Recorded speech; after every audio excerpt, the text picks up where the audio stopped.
Permainan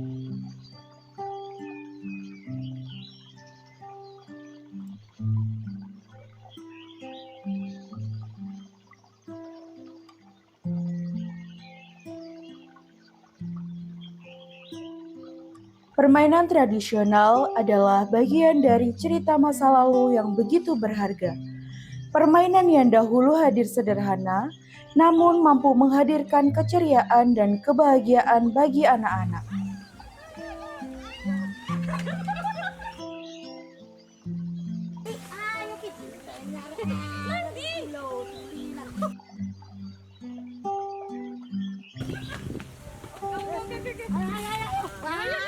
Di tengah keterbatasan, mereka bermain bersama, tertawa bersama, dan menciptakan kenangan yang tak terlupakan.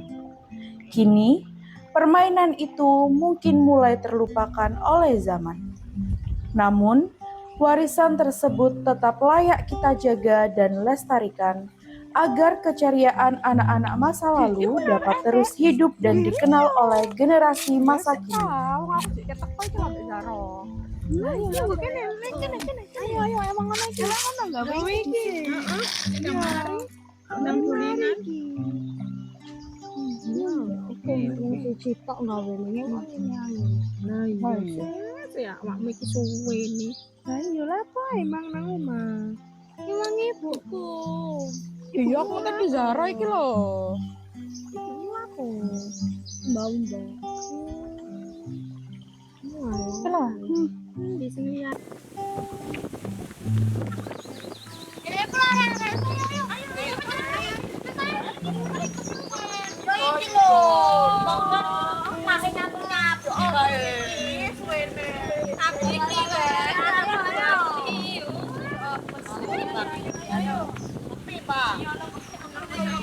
Aku ki kek ono es tau opo ngono rek. Lalu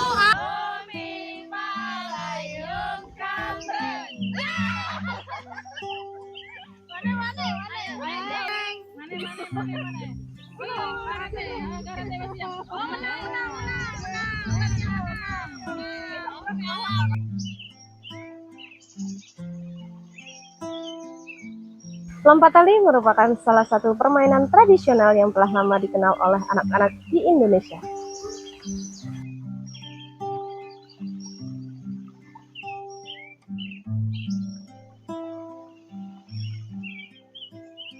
Permainan ini menggunakan untaian karet kelang yang disambung hingga membentuk tali panjang, biasanya sekitar 3 hingga 5 meter.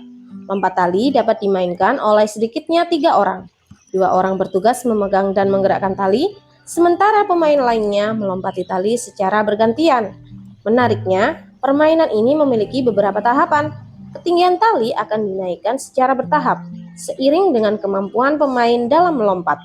Dimulai dari mata kaki, kemudian naik hingga lutut, pinggang, dada dan bahu, hingga mencapai telinga dan kepala.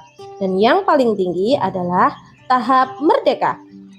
Pada tahap ini, kedua tangan pemain yang memegang tali diangkat lurus ke atas kepala. Semakin tinggi tali dinaikkan, semakin besar pula tantangannya. Namun, bukan hanya tentang siapa yang mampu melompat paling tinggi. Permainan ini mengajarkan keberanian, kelincahan, kerjasama, dan yang paling penting, keceriaan bersama.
Tengkelek merupakan salah satu permainan tradisional yang sudah lama dikenal oleh anak-anak Indonesia.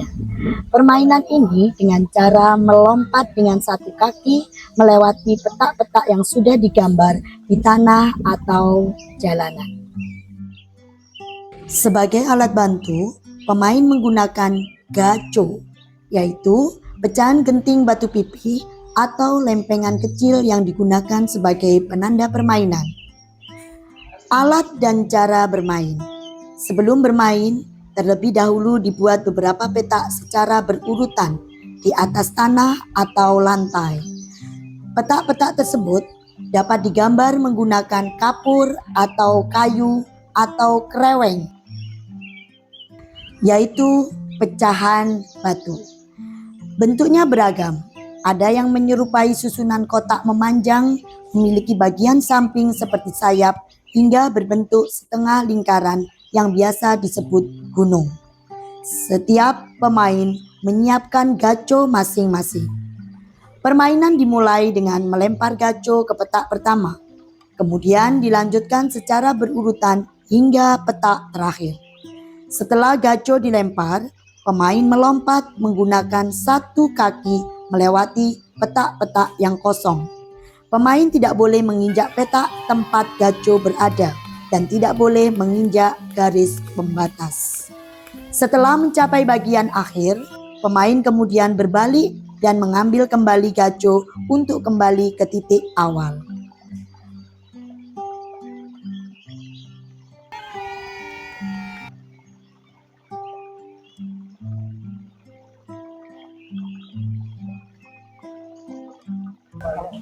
Dakon disebut juga dengan congklak.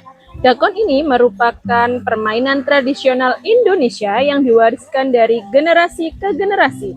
Permainan dakon ini menggunakan papan kayu yang berisi lubang-lubang, yaitu ada lubang kecil dan lubang besar. Lubang besar disebut juga dengan lumbung. Sebagai alat bermain digunakan biji-bijian kecil, kerang, atau benda-benda kecil lainnya. Dakon dimainkan oleh 2 orang. Sebelum permainan dimulai, setiap lubang kecil diisi dengan jumlah biji yang sama, biasanya sebanyak 7 biji. Kedua pemain kemudian bermain secara bergantian. Pada gilirannya, pemain mengambil seluruh biji dari salah satu lubang miliknya. Kemudian biji-biji tersebut dibagikan satu persatu ke dalam lubang berikutnya, mengikuti arah permainan yang telah ditentukan. Setiap langkah membutuhkan ketelitian dan strategi.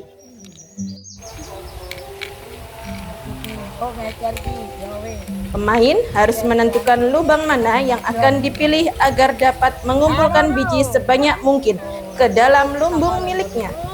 Permainan berakhir ketika seluruh lubang kecil di salah satu sisi pemain sudah tidak memiliki biji lagi. Dan akhirnya, pemenang ditentukan berdasarkan jumlah biji yang berhasil dikumpulkan di lumbung masing-masing. Semakin banyak biji yang terkumpul, semakin besar peluang untuk menjadi pemenang. Namun, lebih dari sekedar permainan, dakon mengajarkan kita tentang ketelitian, kesabaran, strategi, dan sportivitas. Nilai-nilai sederhana yang menjadikan permainan tradisional ini tetap berharga untuk dikenal kepada generasi masa kini. Permainan tradisional bukan sekedar hiburan. Di dalamnya tersimpan warisan budaya, nilai kebersamaan, dan kenangan yang tak ternilai. Namun, seiring berjalannya waktu, permainan itu perlahan mulai tergerus oleh zaman. Jangan biarkan warisan ini hanya jadi cerita masa lalu. Mari kita rawat, kita jaga, dan kita lestarikan bersama. Hidupkan kembali tawa keceriaan, hidupkan kembali semangat kebersamaan, dan biarkan permainan tradisional terus menjadi bagian dari kehidupan generasi kita.